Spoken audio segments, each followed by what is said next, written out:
Pictures rather than words, making the PC easy and intuitive. This is called a graphical user interface, GUI or GUI. Where they come up with these names. The battle to bring GUIs to PCs and make them more user-friendly took 10 years and is a hell of a story. That's what this program is about. It's also about how Bill Gates ended up master of the GUI universe and a gazillionaire. I never said it was a fairy story. It all began in 1971 in Palo Alto, just south of San Francisco, when Xerox, the copier company, set up the Palo Alto Research Center, or PARC. Xerox management had a sinking feeling that if people started reading computer screens instead of paper, Xerox was in trouble. Unless they could dominate the paperless office of the future. You could take computer technology into the office and make the office a much better place to work. More productive, more enjoyable, a lot more enjoyable, more interesting, more rewarding. And so we set to work on it. Bob Taylor ran PARC's computer science lab, and one of the first things he did was to buy beanbags for his researchers to sit on and brainstorm. These are a couple of the original beanbag chairs. The role of the beanbag chair in computer science is ease of use. Okay. It was said that of the top 100 computer researchers in the world, 58 worked at PARC. Strange, as the staff never exceeded 50. You didn't get your butt low enough. But Taylor gave these nerd geniuses unlimited resources and protected them from commercial pressures. It's very comfortable. Now let's see you get out of it. I feel my neural capacity already increasing. There you go. Oh, God. The atmosphere at PARC was electric. There was total intellectual freedom.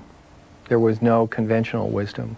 Almost every idea was up for challenge and got challenged regularly. The management said, go create the new world. We don't understand it.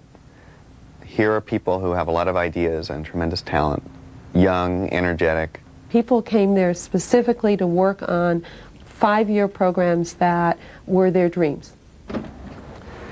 This is a computer room in the basement of the Xerox Palo Alto Research Center. About 25 years ago, they built the Max time-sharing system in here, and now it's loaded with all sorts of other computers. And there's one that we're really interested in here.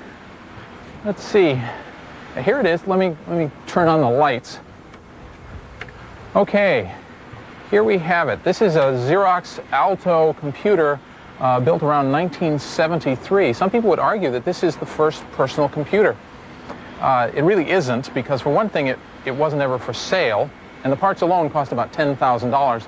But it has all the elements of quite a modern personal computer, and without it, we wouldn't have the Macintosh, we wouldn't have Windows, we wouldn't have most of the things we value in computing today. And ironically, none of those things has a Xerox name on it. What's the mail this morning? This promotional film, made in the mid-70s to flaunt Xerox PARC research, shows just how revolutionary the Alto was. It was friendly and intuitive. This is an experimental office system. It's in use now. It had the first GUI using a mouse to point to information on the screen. It was linked to other PCs by a system called Ethernet, the first computer network. And what you saw on the screen was precisely what you got on your laser printer. It was way ahead of its time. Thank you, Fred. Everybody wanted to make a real difference. We really thought we were changing the world, and that at the end of this project, or the set of projects, personal computing would burst on the scene exactly the way we had envisioned it, and take everybody by total surprise. But the brilliant researchers at PARC could never persuade Xerox management that their vision was accurate. Head office in New York ignored the revolutionary technologies they owned 3,000 miles away. They just didn't get it. And none of the main body of the company was prepared to accept the answers. So there was a tremendous mismatch between the management and what the researchers were doing, in that these guys had never fantasized about what the future of the office was going to be, and when it was presented to them, they had no mechanisms for turning those ideas into real-life products. And that was really the frustrating part of it, because you were talking to people who didn't understand the vision. And yet the vision was getting created every day within the Palo Alto Research Center, and there was no one to receive that vision. But a few miles down the road from Palo Alto was a man ready to share the vision. The most dangerous man in Silicon Valley sits in an office in this building. People love him and hate him, often at the same time. For 10 years, by sheer force of will, he made the personal computer industry follow his direction. With this guy, we're not talking about someone driven by the profit motive and a desire for an opulent retirement at the age of 40. No, we're talking holy war. We're talking rivers of blood and fields of dead martyrs to the cause of greater computing. We're talking about a guy who sees the personal computer as his tool for changing the world. We're talking about Steve Jobs.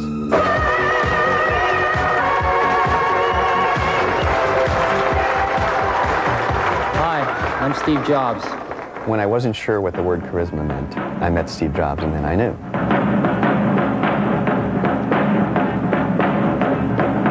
Steve Jobs is on my eternal heroes list. There's nothing he can ever do to get off it. He wanted you to be great.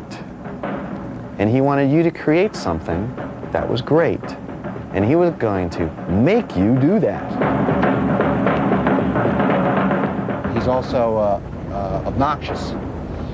And this comes from his high standards. He has extremely high standards, and he has no patience with people who don't either share those standards or perform to them. And I'm also one of these people that I don't really care about being right, you know. I just care about success. Steve Jobs had co-founded Apple Computer in 1976. The first popular personal computer, the Apple II, was a hit and made Steve Jobs one of the biggest names in a brand new industry. At the height of Apple's early success, in December 1979, Jobs, then all of 24, had a privileged invitation to visit Xerox PARC. And they showed me really three things. But I was so blinded by the first one that I didn't even really see the other two. One of the things they showed me was object-oriented programming. They showed me that, but I didn't even see that. The other one they showed me was really a networked computer system. They had over 100 Alto computers, all networked, using email, et cetera, et cetera. I didn't even see that.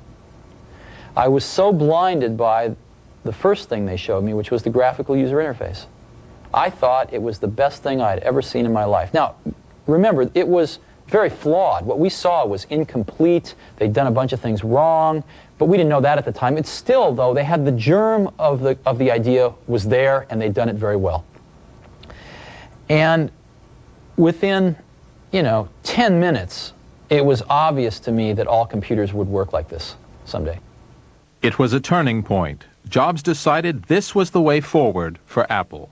He came back and, I almost said asked, but the truth is demanded that his entire programming team get a demo of the Smalltalk system.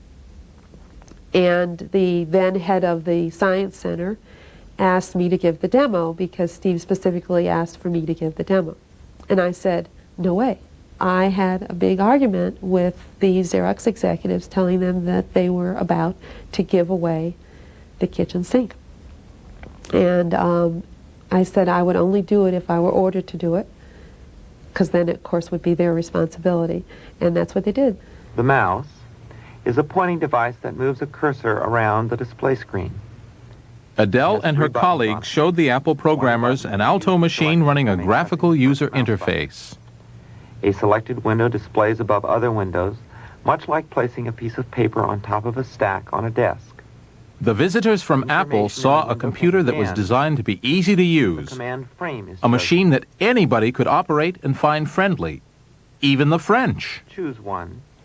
I think mostly what we got in that hour and a half was inspiration, and basically just sort of a bolstering of our convictions that a more graphical way to do things would make this business computer more